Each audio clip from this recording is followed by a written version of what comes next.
First of all, thanks for having me here. And welcome, everyone. Before I'm killing, let me see.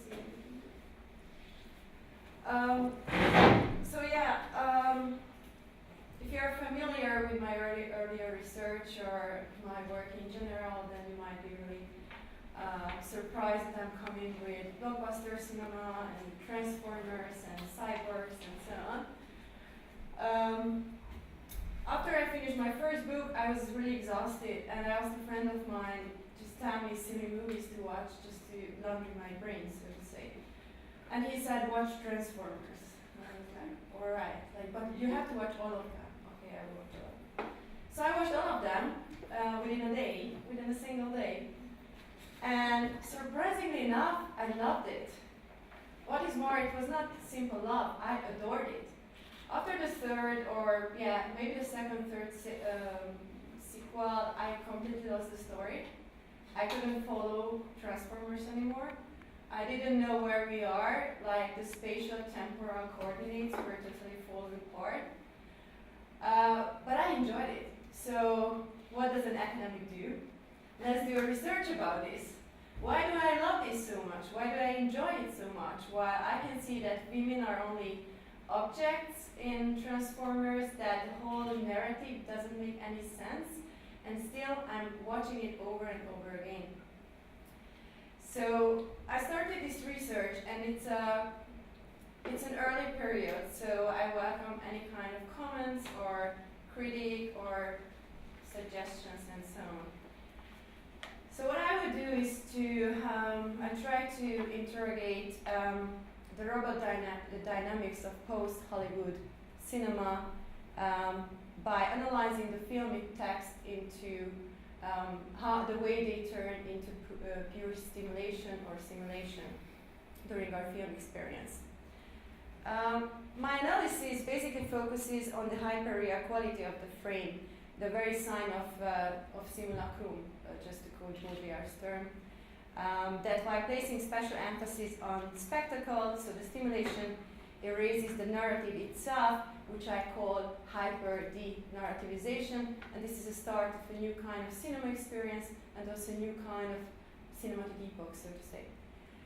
I try to dissect the formation and obliteration of plot by the non-human agent, be that cyborg, android, or a robot.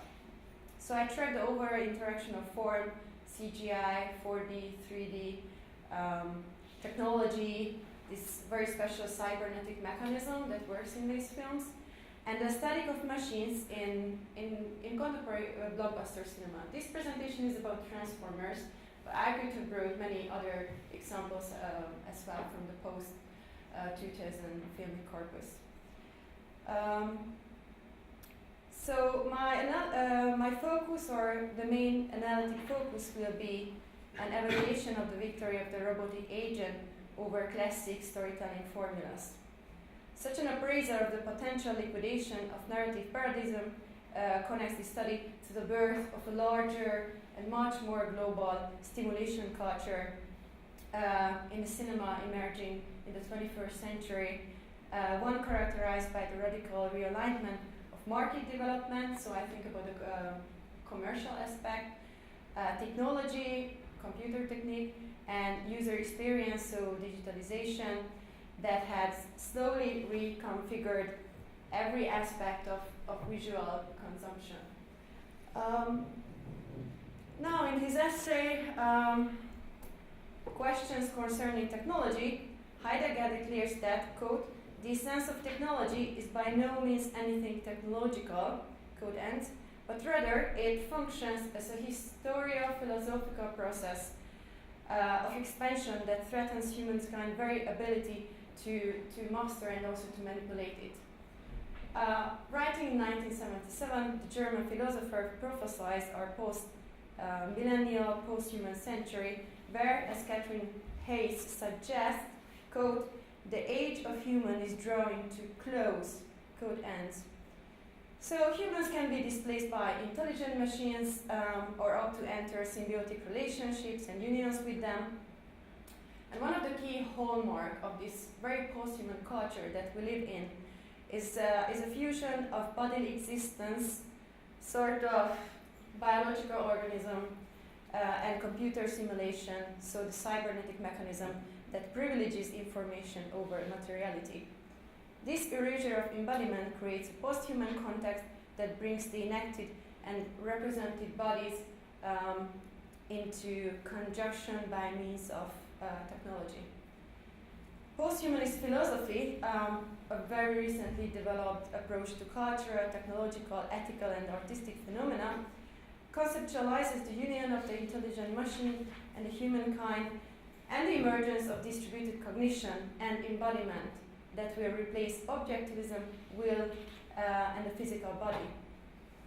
So, although posthumanism signals the very end of certain conception of the human, as Mia argues, it does not imply the absence of humanity or moving beyond it in an evolutionary biological manner. Instead, cultural posthumanism equips, I hope, it equips my study with tools to break down ontological boundaries, such as the position of human agency within the narrative and the transformation of the humanist subject into posthuman. So this very huge wave of non-human robotic blockbuster production in the post-2000 film corpus demonstrates pretty well that cinema has responded to this technological challenge by creating its own posthuman space as well as posthuman meta-narrative. The fundamental premise of these productions, be that mutation, transformation, transmogrification, shape-shifting, you name it, signal a new age in cinema, both on cognitive and contextual level, and the whole narrative is built on bodily alteration. This new hybrid genre that combines computer game, live action, as well as virtual cinematography, not only reshapes forms of cinema consumption, but invites to rewrite all the approaches of cinema theory and helps me to create a new narrative theory, which I call hyper-real narrativism. The concept of hyperrealism, as formulated by Bátori in 1976, describes the excessive generation of science to the extent that the original referent gets completely lost. So the real will be transformed into pure simulation eventually. It does, as Baudrillard argues, becomes reality for its own sake, the fetishism of the lost object, no longer the object of presentation, but the ecstasy of denial and of its own ritual extermination. Now, applying Baudrillard's concept to cinema, one can argue that the new age is fixated on the production of spectacle and commercial interest, where rather than craft narratives, filmmakers generate signs and codes that basically reproduce themselves. And that's how the whole narrative will be rebuilt, by reproducing signs and codes into a whole new filmic narrative. So by classifying cinematic work that puts pure simulation as well as stimulation over the importance of narrative, so it prioritizes these signs, which I call hyper-de-narrativization. I hope to uncover a specifically post-human form of technological mediation that replaces the role of the author with the non-human. So as a result, a new form of cinematic experience emerges, one that fuses body and vision based on machine aesthetics, that basing on the writings of Banal about cloud-watching robots, I call machine aesthetics. Now, I'm not sure you are familiar with Banal's work. It was an experiment in New Zealand, in Wellington, where a car circled around the city for 24 hours and took pictures about buildings, people, food, you name it. And the computer then sent these images to a central other computer that transformed the images into an aesthetically pleasuring form of art. So the computer generated sort of paintings based on the photos that that it has seen in Wellington that day. What does it mean to have aesthetic pleasure? Or how do we measure aesthetic pleasure? It's a pretty hard thing, isn't it? What they did was a quantitative as well as qualitative data gathering in Wellington about what kind of images people like, what kind of images they respond to in a more emotional level. And according to this data, these images were colored in different shapes and forms and so on and so on. And in the end of the day, there was a whole new movie based on that day in Wellington. So there's an aesthetic output when it comes to this exhibition on these robots. They're not really robots though, because they are the whole science system is generated by humans and is structured by humans.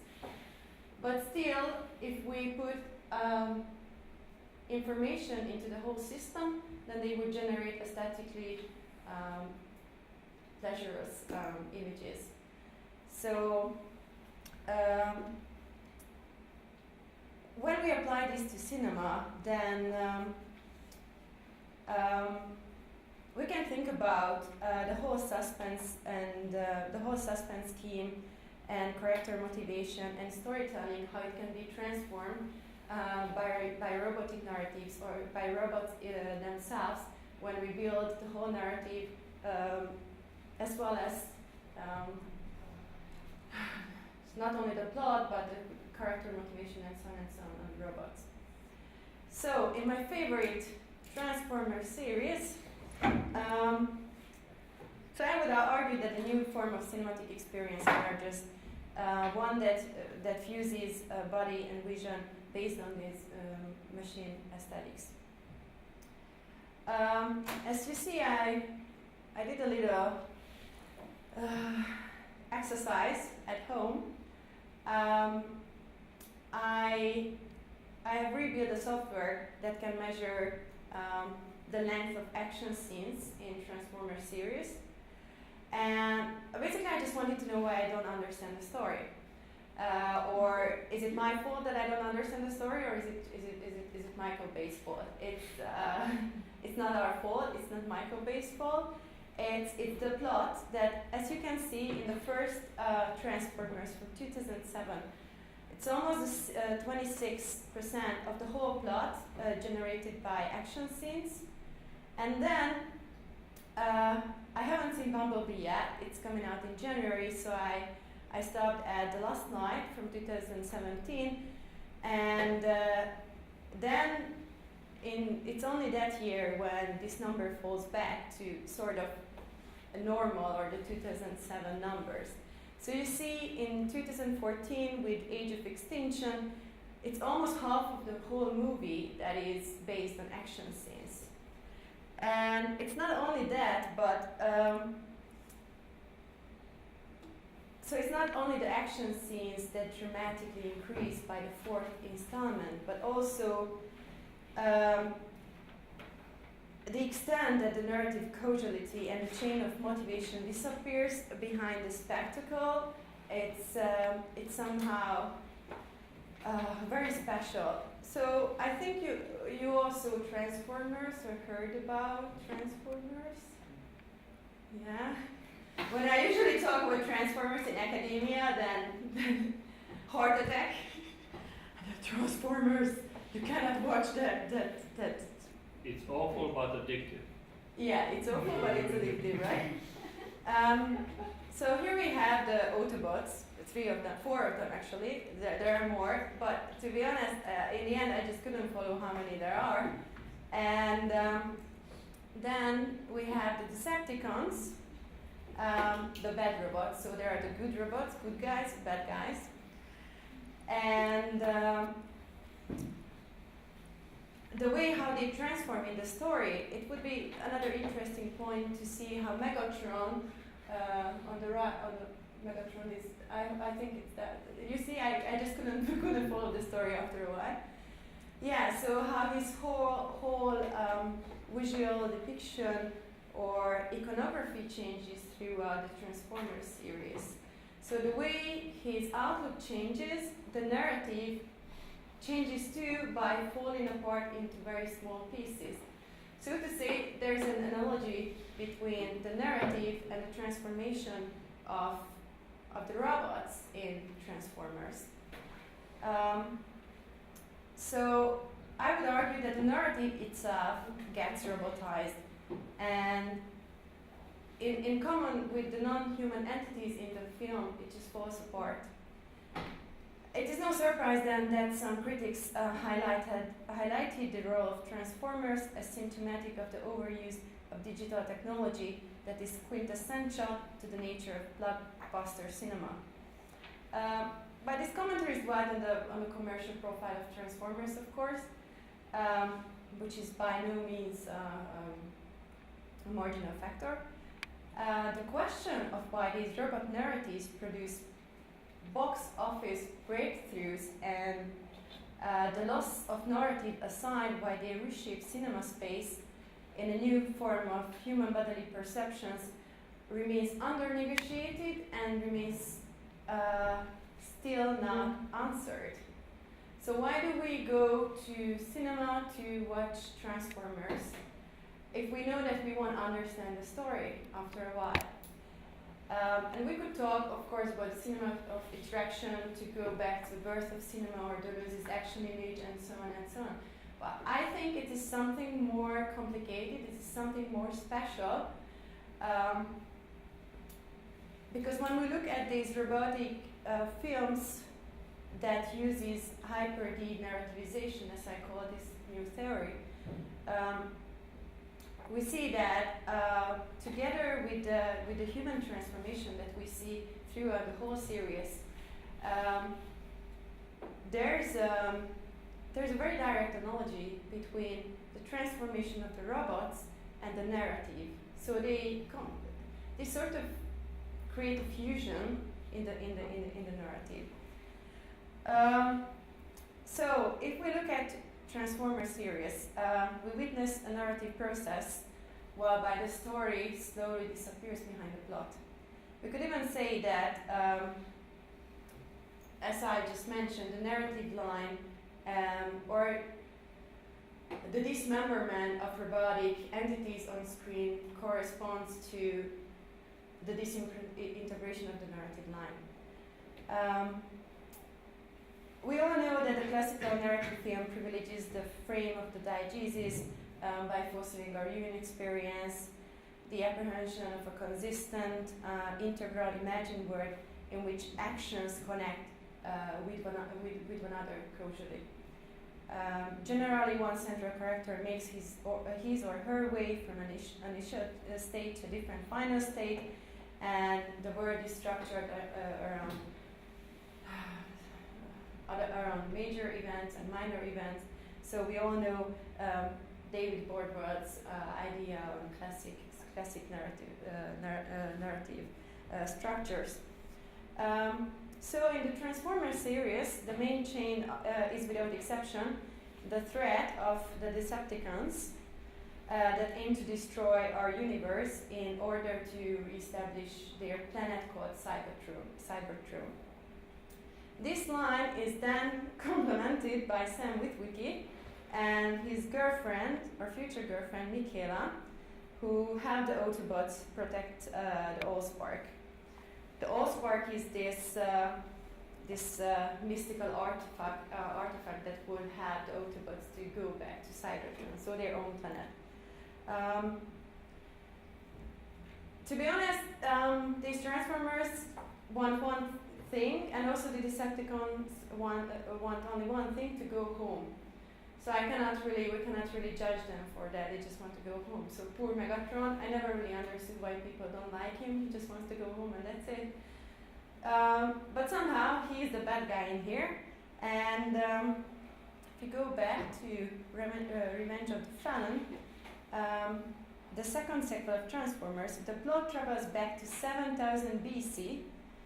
And now listen, the 7 primes traveled across the galaxy to create energon with star-absorbing machines named Sun Harvesters. One of them, later known as the Fallen, defines their sole rule to never destroy planets with life by establishing a Sun Harvester on Earth. He is confronted by other primes who stop him before he can harvest the planet's sun using the matrix of leadership. The primes then sacrifice themselves to hide the matrix in an unknown location. What? So when I read this plot, I was like, oh, Sun Harvester, Cybertron, what? And it gets even more complicated when we have these two main protagonists, Michaela and Sam Witwicky, who have a romantic, or they have a romance in the first sequel, and where Michaela has a very important role. And in the third sequel, she completely in the second, she completely disappears. It's only her body that becomes important in, it's this female objectification on screen. So she fans out, like she's basically non-existent in the story anymore. But what really confused me is that they fly to Egypt, and on the top of the pyramids, where there's the final battle that it takes place there, because the primes contact Sam through a vision telling him that the matrix is earned, not found, and that he earned the right to bear it. It's as complicated as it sounds. I don't know whether you understood this sequel of Transformers, but I just lost it. And we entered into something else, a different category, a different quality, and it was almost something like a kitsch. And still, I liked it. But then, yeah, and I still don't understand how the parents got to Egypt, but the parents of Sam Witwicky, it doesn't matter. My favorite is The Dark of the Moon from 2011, where we return to Chernobyl, and to Texas and Hong Kong, and then we fly to the moon. So, and did you know that actually the nuclear catastrophe happened because of Transformers? So how we connect Chernobyl with the moon, Texas, Hong Kong, and Taiwan and so on, I have no idea. They could have done it easily if there was a chain of events and clear motivation and so on. But they didn't even want to be a clear motivation. And then there are dinosaurs as well, dino robots, and dragons in the final sequence of the series. So yeah, here are the with Bumblebee.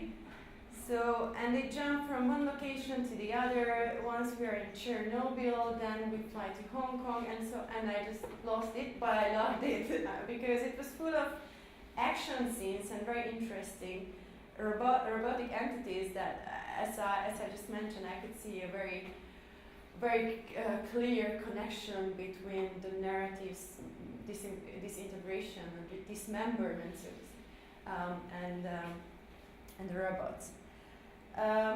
And if we talk about the dramatic rise of action scenes, they go hand in hand with the eradication of active human agents, but also with the eradication of history.